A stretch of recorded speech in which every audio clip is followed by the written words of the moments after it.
आज जनसंख्या समाधान फाउंडेशन की ओर से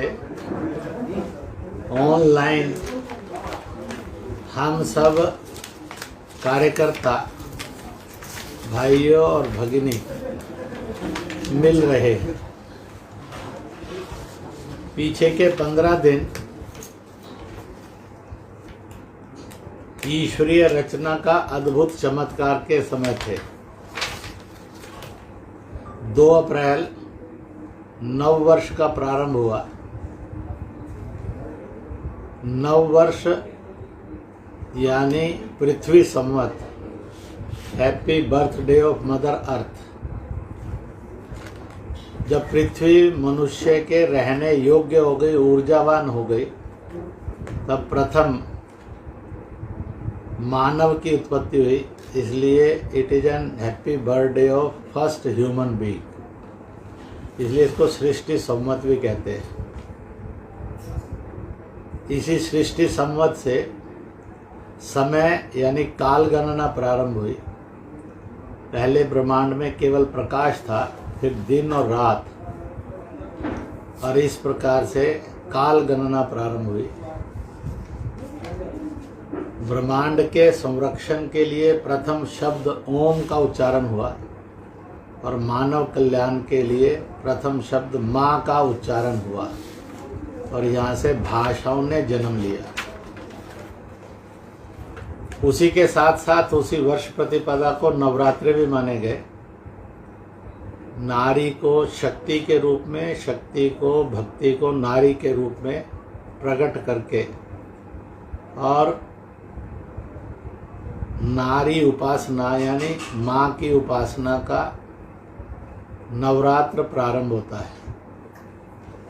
एक सत्य हम सब जानते हैं कि जब भगवान के पास से आत्मा रूप में चलते हैं तो मानव रूप में माँ की कोख ही हमें धारण करती है।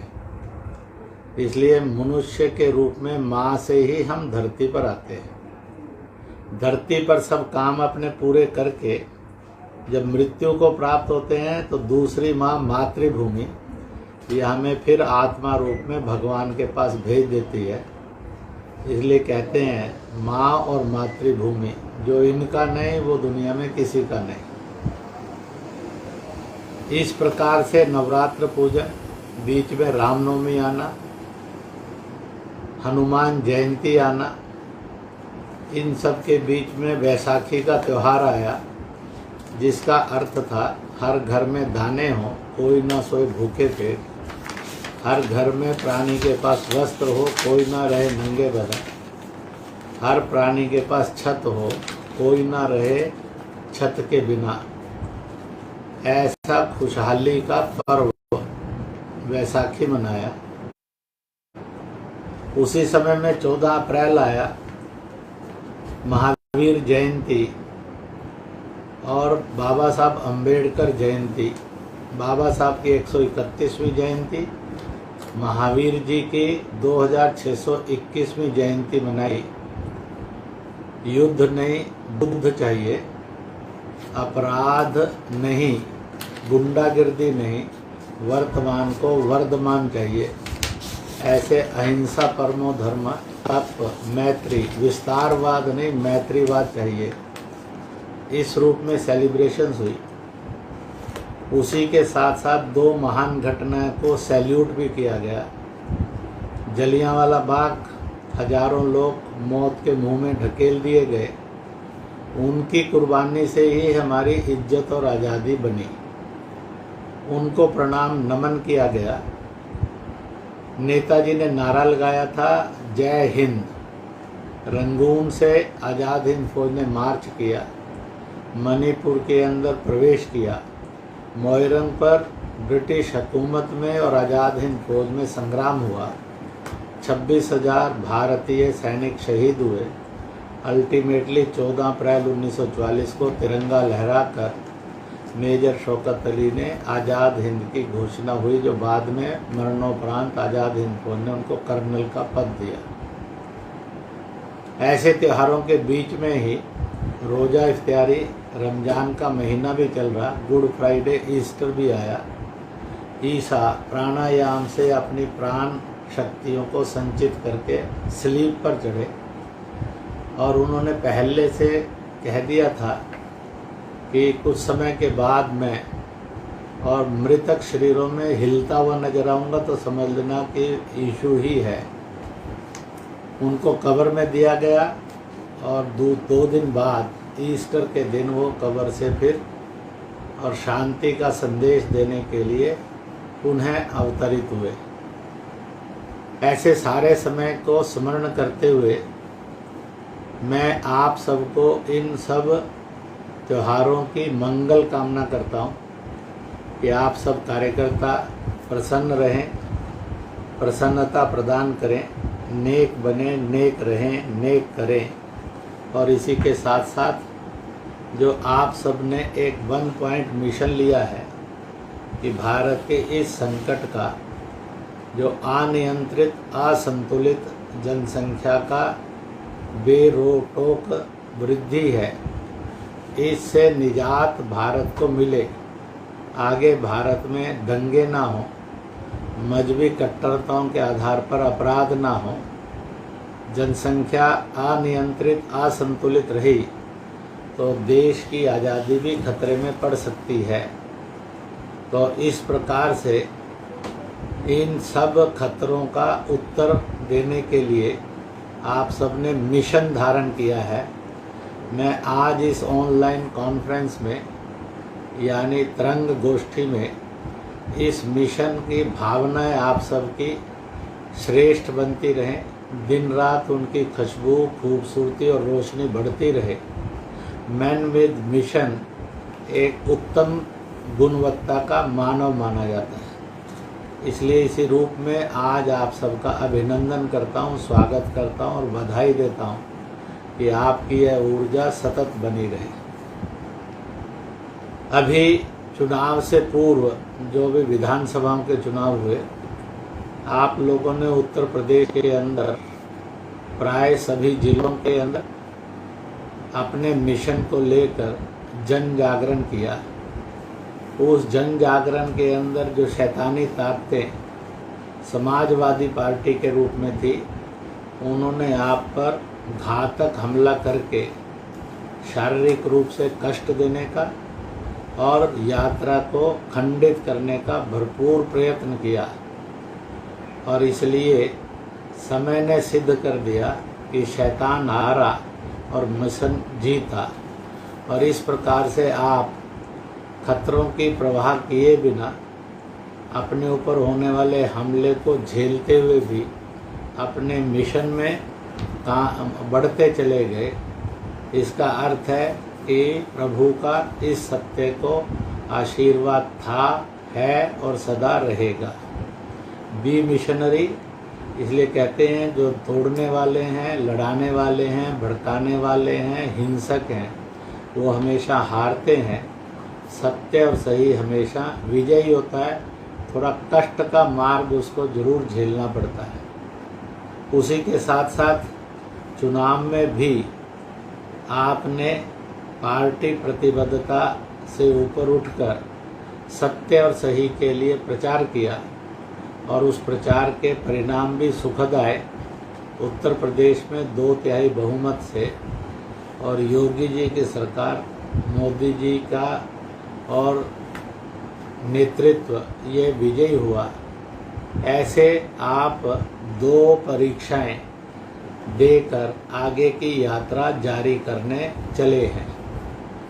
मैं दोनों परीक्षाओं में आपकी सफलता के लिए पुनः बहुत बहुत बहुत बहुत बधाई देता हूँ।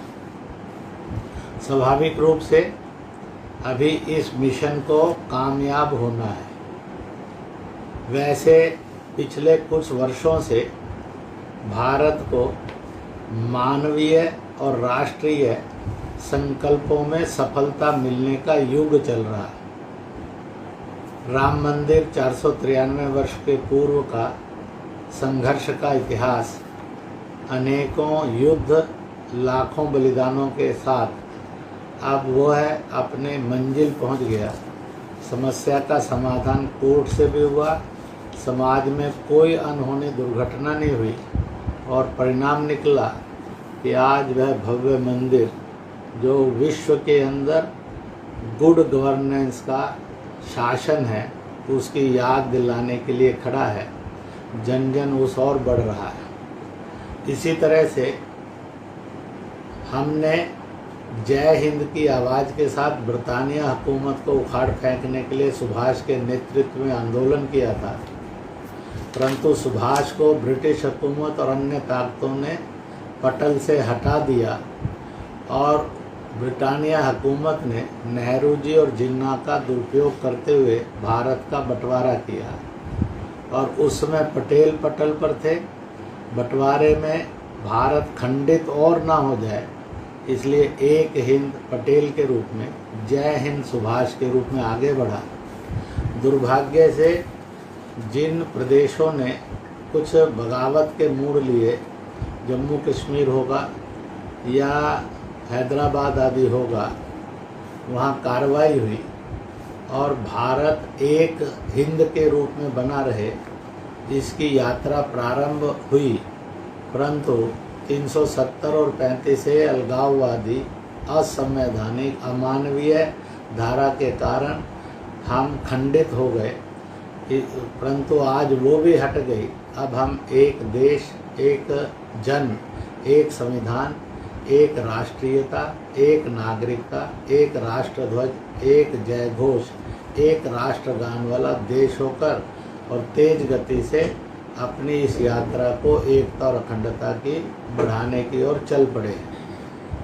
भारत के अंदर करोड़ों मुस्लिम महिलाओं को 3 तलाक से भी आज़ादी मिली और उस क्रूरता से वो सदा सदा के लिए उनकी हिफाजत हुई, परंतु चीन ने कोरोना वायरस के द्वारा मानव और मानव जाति पर और मानवता पर क्रूर हमला जब किया, लोग मर रहे थे, मानवता चित्कार कर रही थी, हाहाकार मचा था।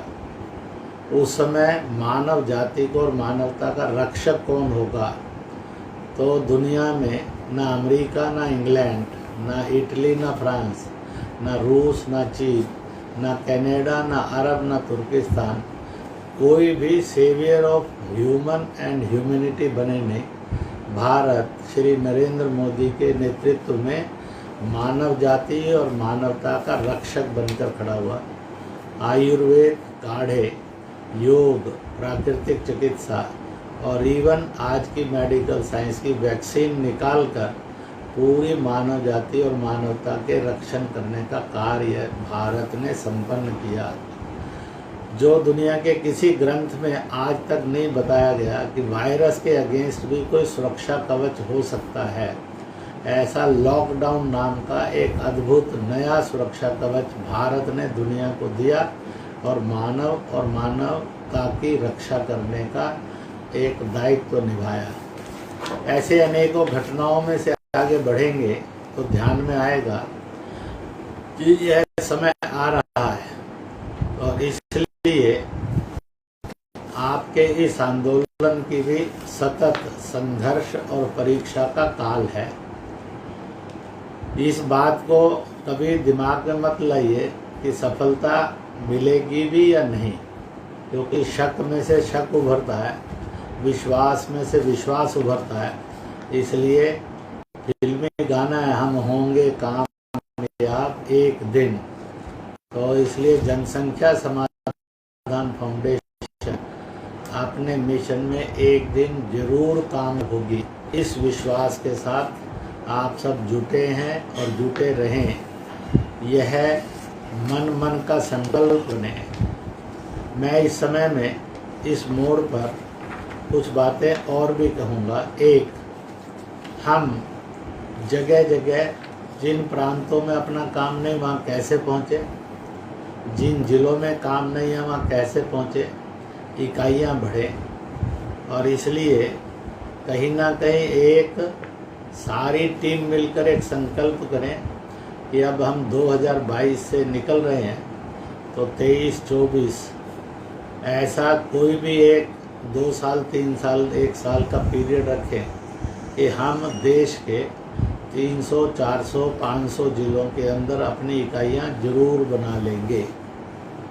दूसरी बात ये तय करें कि हमारे सक्रिय कार्यकर्ता जो एक आवाज़ पर, एक आह्वान पर 2-4 तरह के ज़रूरी बातों को छोड़कर भी मिशन के लिए समय देने के लिए कूद पड़ेंगे, ऐसे एकदम कमिटेड, जिन पर गर्व किया जा सकता है कि यह सामान्य नहीं असामान्य कार्यकर्ता है, तो ऐसे हम 3000, 4000, 5000 की एक बड़ी सेना इस मिशन की खड़ी करेंगे। इसलिए इकाइयों का संकल्प भी करें, कार्यकर्ता समूह का संकल्प भी करें, क्योंकि जितने अधिक कार्यकर्ता बनेंगे उतना अधिक इसका प्रकाश फैलता जाएगा। इसी के साथ साथ आज ज़रूरत है इस समय कि सारे देश में लगभग 200 ऐसे कार्यकर्ता जरूर तैयार हों। किसी प्रांत में 4-5 होंगे, किसी में 10-12 होंगे, जो अब इस विषय पर 30 मिनट कम से कम जरूर धारा प्रवाह बुलंद आवाज़ के साथ विश्वास के अंदर, बिना भड़के और भड़काए, बिना विचलित हुए इस विषय को अच्छे ढंग से रख सकते हैं।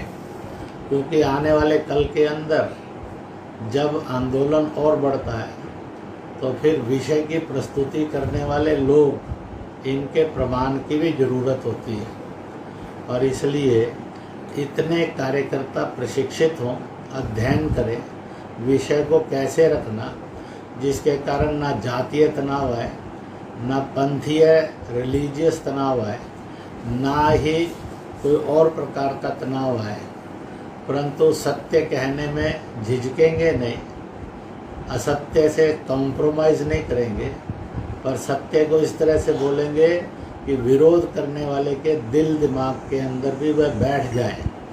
तो इस प्रकार से एक बड़ी कार्यकर्ता शक्ति, और उसमें भी जिसकी वक्तृत्व कला बहुत अद्भुत बन जाए, ऐसी एक 200 प्लस के कार्यकर्ताओं की टीम भी खड़ा करना जरूरी है। हो सकता है ऐसा समय आए जब आपको 200 स्थान, 300 स्थान, 400 स्थान, 500 स्थान पर एक साथ बोलने वाले लोगों की आवश्यकता कहीं ना कहीं पड़े। तो जितने भी आप ऐसा सोचते हैं तो उतना प्रमाण कार्यकर्ताओं का, इसलिए वो 500 का भी हो सकता है कि वो हों। तो इसलिए 500 जिलों में काम, 5000 ऐसे कमिटेड 10,000 कार्यकर्ताओं का समूह, महिला और पुरुषों का, और इसी के साथ साथ 400-500 अच्छे तरह से विषय को रखने वाले प्रभावी वक्ता, ये भी तैयार हों। और इसी के साथ साथ एक बात और भी कहूँगा कि आज इस विषय को थोड़ा युवाओं में, बेटे और बेटियों में भी ले जाने का समय है। तो इसलिए हर इकाई के साथ एक छात्र युवा इकाई, लड़कियों की और लड़कों की, यानी बेटे और बेटियों की, यानी युवा और युवतियों की जरूर खड़ी करें, क्योंकि उनकी टीम से एक सोशल रेवोल्यूशन के लिए रास्ता खुलेगा, और जहां अपनी बात नहीं पहुंची है वहां पर भी बात पहुंचेगी। उसके कारण एक क्रांतिकारी परिवर्तन आएंगे। इसलिए सब इकाइयों के अंदर कहीं ना कहीं एक युवा और छात्र छात्रा टीम, युवा युवती के अंदर ये बना है तो बहुत अच्छा है, नहीं तो बनानी चाहिए। और इसलिए हर इकाई में जब आप जाएंगे तो आपके यहाँ महाविद्यालय पक्के होंगे। इसलिए उन महाविद्यालयों को केंद्रित करके जितनी इकाइयाँ बनेंगी उतनी ही इकाइयों पर इन महाविद्यालय विश्वविद्यालय की इकाई भी आप बनाएं, ताकि कमिंग जनरेशन, जो आने वाले कल का भविष्य है, वह इस मिशन के साथ एकीकार होकर खड़ी हो दम से। और जब युवा शक्ति बनती है तो भविष्य परिवर्तन के युग का भी तेज गति से जन्म होता है। तो यह भी करना चाहिए। इसी के साथ साथ अपनी ऊर्जा नित्य नूतन बननी रहे, वह ऊर्जा कभी ठंडे नहीं पड़े। कहते हैं चाहे सोने चांदी का भी बर्तन होगा, अगर आप थोड़ा सा इस्तेमाल करके बिना मांजे बिना साफ़ किए रख देंगे तो कुछ दिन के बाद वह भी उपयोग का नहीं रहेगा, उसमें वायरस आ जाएंगे, फफूंदियाँ आ जाएंगे। इसलिए उसको रोज़ लगभग और सफाई करनी पड़ती है, स्वच्छता देनी पड़ती है, रगड़ाई करनी पड़ती है, तो वह एवर ग्रीन होकर उपयोग में रहता है। ऐसे ही अपना कार्यकर्ता वह उसकी सफाई और रगड़ाई भी रेगुलर होती रहे। इसलिए सबने मिलकर ये सोचा है कि सप्ताह में एक दिन और पौना घंटा के लिए मिलना, 35-40 मिनट व्यायाम है, हंसी आनंद के व्यायाम है, ताकि शरीर मन बुद्धि का उपचार होता रहे। और उसी के साथ साथ एक 15-20 मिनट अपने विषय का चिंतन करना और अपने काम के बारे में अपनी बातों को करते हुए कैसे लोगों की वृद्धि करनी है, इकाइयों की वृद्धि करनी है, उनकी सक्रियता को और प्रत्यक्ष रूप में प्रवाहित करना है, ये आप कर सकें। इसलिए हर इकाई कोई भी दिन आपने तय कर लिया होगा तो बहुत अच्छा है, नहीं तो तय करें और इस दिन सप्ताह के इस तरह का आयोजन साप्ताहिक मिलन का होगा। तो उसको नाम भी दे सकते हैं, नहीं तो एक कॉमन नाम हो सकता है JSF साप्ताहिक मिलन, यानी जनसंख्या समाधान फाउंडेशन साप्ताहिक मिलन। या फिर आप और J लगाकर और साप्ताहिक मिलन, J से जय भी है, J से जी भी है और J से जनसंख्या भी है। तो ऐसा कोई नामकरण करके और उसके आगे स्थान आ जाएगा तो अपने आप अलग अलग इकाइयाँ पता लगेंगी। ऐसे साप्ताहिक, ताकि सप्ताह में एक बार हमारा रोशनी, हमारा प्रकाश, हमारी खुशबू यह फिर से निखरती रहे, हमेशा ऊर्जावान बने रहे, लोग जोड़ते जाएं। तो इस प्रकार से उसमें संख्या 2 रही कि 10 रही कि 20 रही, इससे ज़्यादा मटेरियल करता है कि हम हर सप्ताह मिलते हैं। तो बीच बीच में संख्या कम भी होगी, बीच बीच में संख्या बढ़कर भी होगी, पर एवरेज जो भी आएगा वो बहुत अच्छा और लाभकारी और गुणकारी और परिणामकारी बनेगा। इसी के साथ साथ कहीं ना कहीं हर चीज़ को साधन भी लगते हैं। थोड़ा भी मूवमेंट करनी हो, कार्यक्रम करना है, तो कहीं ना कहीं उसके अंदर आवश्यकता पड़ती है। आप सब लोग कार्यकर्ता इसकी पूर्ति स्वयं की कमाई में से कर रहे हैं, इसीलिए आपके समर्पण भाव से प्रभु प्रसन्न होकर आपको भी खुशहाल रख रहे हैं और उसी के साथ साथ मिशन में भी कहीं रुकावट नहीं बनती है। इसलिए कहते हैं कि जो देश हित में, समाज हित में, धर्म हित में और सत्य के हित में कुछ भी करेगा उसको हमेशा ईश्वरीय कृपा बरसती है। इसलिए आप उनको करते हैं, परंतु जैसे जैसे आगे बढ़ेंगे केंद्र की भी आवश्यकता पड़ेगी और सामूहिक आंदोलन की भी ज़रूरत होगी। इसलिए ये विचार किया गया कि लक्ष्मी पूजा यानी धन की पूजा, तो अपने पास साधनों की उपासना, तो छोटी दिवाली वैसे तो बहुत ज़्यादा उस समय में सबकी व्यस्तता होती है, तो भी अगर तय कर लिया कि सारे देश में एक ही दिन सब इकाइयों के लोग और इकट्ठे होंगे, कहीं 10 होंगे, कहीं 50 होंगे, कहीं 20 होंगे, महिला पुरुष इकट्ठे होंगे और इकट्ठे होने के बाद जो है और वहाँ पर राशि का समर्पण करेंगे। या फिर दूसरा एक विषय हो सकता है, दीपावली के बाद अन्नकूट जब होता है, यानी घर घर में खुशहाली के भंडार हों, खुशियों से भरपूर हो और उसका वितरण करते हुए हमें हर्ष हो, तो ऐसा मिलकर सब में समरसता आए, भाईचारा आए, इसका प्रतीक वो है। तो या वो दिन एक जिसमें आप आधा पौना घंटा के लिए मिलेंगे और अपना अपना नाम लिखकर और अदा लिखकर राशि का समर्पण करेंगे।